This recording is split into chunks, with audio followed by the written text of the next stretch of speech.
Are you ready to kind of dive into a fascinating and maybe a little unsettling world? You've given us a whole collection of stuff on Chris Butler and the Science of Identity Foundation. We're talking Facebook posts, court documents, Yeah. articles, even bits from books Our Mission. To figure out who this guy really is, Right. it's not so straightforward, is it? No. You've got followers calling him a Paramahamsa. Right. This is a Sanskrit term for a spiritual master who's reached a very high level of realization. Okay. Think of it as someone who's basically reached enlightenment. Yeah, but then you've also got former devotees like Ramadas Ranson calling him a megalomaniac running a cult. Okay, so which is it? Right, a revered guru or Yeah. something more sinister. Yeah, Well, right. remember, we're not here to take sides. We're just diving into what these sources say. Yeah. And one thing that jumps out is money. There are a lot of accusations about how Butler handles finances. Yeah, I saw that several former devotees claim he's living large off donations, while some members can barely make ends meet. One even said people were struggling for basic necessities, even though the organization supposedly had plenty of cash. You see this pattern in a lot of groups with a charismatic leader. Devotees are often so focused on the spiritual message, Right. they miss the mundane but important red flags of financial impropriety. It makes you wonder about the level of financial transparency within the organization, right? It definitely raises some questions. And it's not just about Butler's lifestyle, it's also about where the money is going. The sources allege that he's funneled donations into various business ventures, like there's this whole thing with Ty Leaf Productions, the film company connected to the group. Ah, yes, the Lost Prince incident. They were making this movie, but investors pulled out because of rumors that the whole production was a front for the Science of Identity Foundation and might even be linked to drug trafficking. Wait, so a Hare Krishna-themed movie might have been a cover for something shady? It certainly adds another That's wild. layer of complexity to the story, and it suggests that Butler's organization isn't just about spiritual teachings. There's a whole network of business dealings and financial flows that we need to unpack. Okay, so we've got questionable finances, a movie production that sounds more like a spy thriller, and then there's the whole drug trafficking angle. That's where things get really dark. Right. The sources point to Patrick Bowler, also known as Paramahansa Das, who is deeply involved with the organization. Now, this guy was a convicted drug dealer and not just a small-time operator. Oh, wow. His network was huge, supposedly even impacting drug prices across the U.S. And the allegation is that Butler was somehow involved in this, possibly profiting from Bowler's illegal activities. It's a serious claim, and if it's true, it completely contradicts the image of a peaceful spiritual leader. And it adds fuel to the accusations from former devotees like Ramadas Ranson, who claims the Science of Identity Foundation operates more like a cult than a genuine religious organization. Speaking of the cult word, there are a lot of former members describing experiences that fit that description. Things like pressure to cut off contact with family members who question the group, and stories of these psychic sleep techniques being used for control. Those are classic examples of what cult experts call thought reform techniques. They're designed to break down a person's individuality and make them completely dependent on the group. And there's that disturbing anecdote about Butler's wife, Wailana, allegedly threatening to excommunicate a member for supposedly trying to poison Butler that doesn't exactly scream peaceful spiritual community.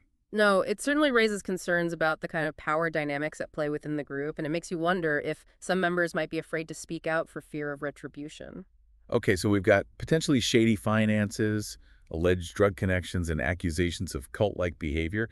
And to think there's still so much more to uncover before we go any further, though we need to understand where this group fits into the bigger picture of Gaudiya Vaishnavism. Now, you're probably already familiar with the basics of Gaudiya Vaishnavism, but there's a specific point that's key to understanding Butler. You see, Gaudiya Vaishnavism has always had these different lineages. Think of it like a family tree with many branches. Okay. And sometimes these branches clash. Right.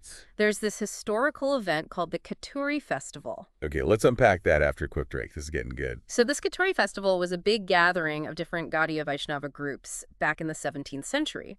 It was supposed to be this unifying event, but it actually ended up highlighting all these simmering tensions and rivalries between them. It's like they say you can choose your friends, but you can't choose your family.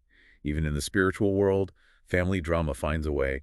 But what does this ancient festival have to do with Chris Butler?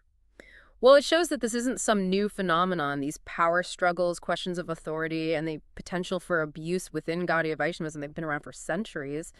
And Butler's group, with its emphasis on him as the sole guru, fits right into that historical pattern. So Butler might be tapping into some deep-seated dynamics within this tradition, using those existing fault lines to consolidate his own power.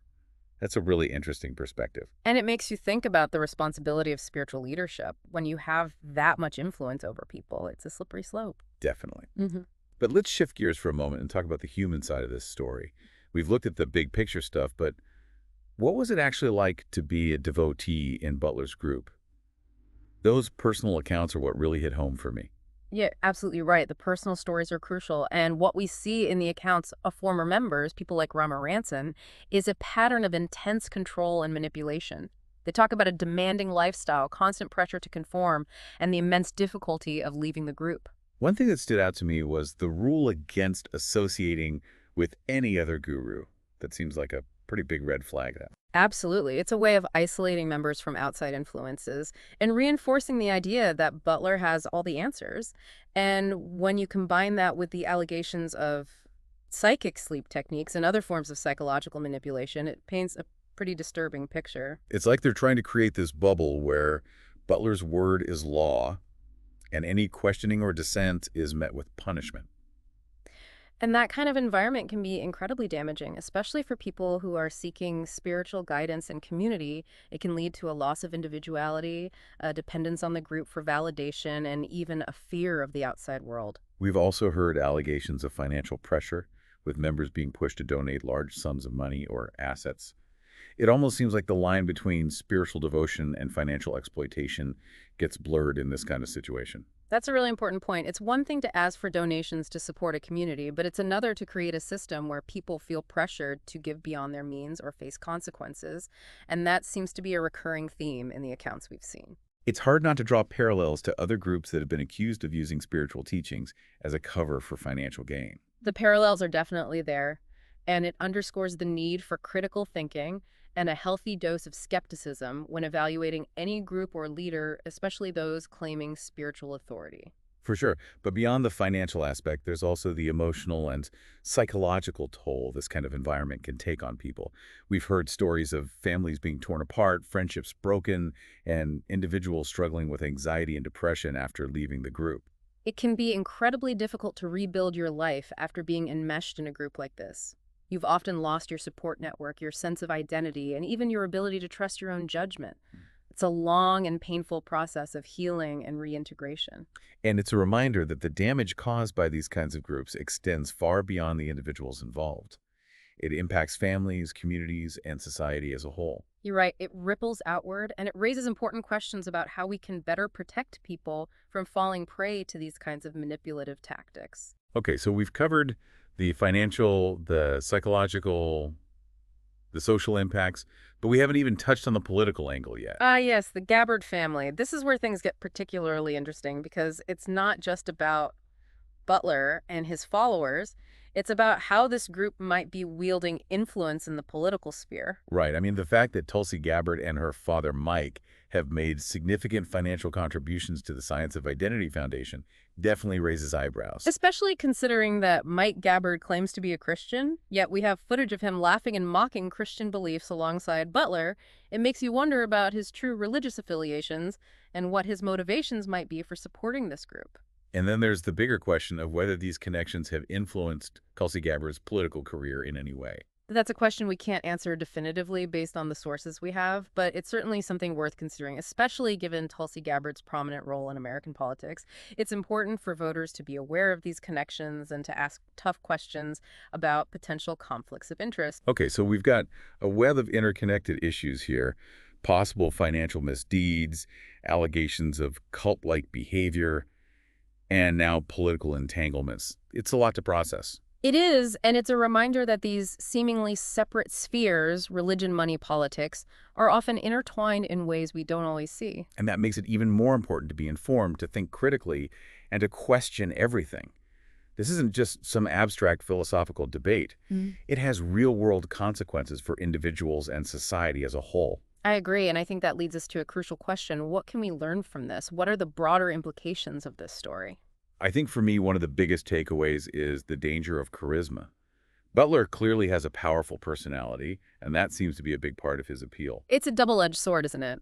Yeah. Charisma can be a force for good, inspiring people to achieve great things, but it can also be used to manipulate and exploit, especially in a context where people are seeking meaning and belonging. Yeah, and it makes you wonder, are there any red flags we can look out for? I mean, how can we tell the difference between a genuine spiritual leader and someone who's just using that authority for their own gain? That's the million-dollar question, and unfortunately, there's no easy answer. But one thing to watch out for is a leader who demands absolute obedience and discourages critical thinking. That's often a sign that they're more interested in control than in genuine spiritual growth. Right. It's like, if you can't question anything, how can you be sure you're on the right path? Exactly. Another red flag is a group that isolates its members from the outside world, that creates an environment where it's much harder to get a balanced perspective or to seek help if you need it. And it seems like that isolation can happen in subtle ways too. Like it's not always about physical separation. It could be about controlling the information people have access to or making them feel like they can't trust anyone outside the group. That's a really important point. It's a form of psychological manipulation that can be very difficult to break free from. So if we're trying to be more discerning, what questions should we be asking? I think it starts with being willing to question everything. Don't just accept things at face value, especially when it comes to groups or leaders claiming spiritual authority. Ask yourself, what are their motivations? Where's the money going? Are there any former members speaking out? It's almost like being a good journalist, right? You have to Yeah. verify your sources, look for different perspectives, and follow the money trail. Exactly. And don't underestimate the power of your gut instinct. If something feels off, it probably is. That's good advice, and I think it applies to so many areas of life, not just when we're talking about spiritual groups. Anytime there's a power dynamic at play, whether it's in a workplace, a relationship, or even just a social group, we need to be aware of the potential for manipulation. Absolutely. And it's important to remember that anyone can fall prey to these tactics. It doesn't make you weak or gullible. It just means you're human. Okay, so we've covered a lot of ground in this deep dive. We've explored the controversies, the allegations, the personal stories, and the broader context. It's been fascinating, but also a bit unsettling. And I think that's the point, isn't it? This isn't just about Chris Butler and the Science of Identity Foundation. It's about understanding the complexities of human behavior, the allure of charismatic leadership, and the importance of critical thinking in a world where information is constantly bombarding us. It's a reminder that we need to be vigilant, to question everything, and to trust our own judgment. Exactly. And remember, there's always more to learn. This deep dive is just the beginning of your exploration. We encourage you to continue researching, asking questions, and seeking out different perspectives. That's how we become more informed, more resilient, and ultimately more free. Well said. And to our listener, thank you for joining us on this journey. We hope this deep dive has given you some food for thought and maybe even inspired you to continue your own investigation. Until next time, stay curious.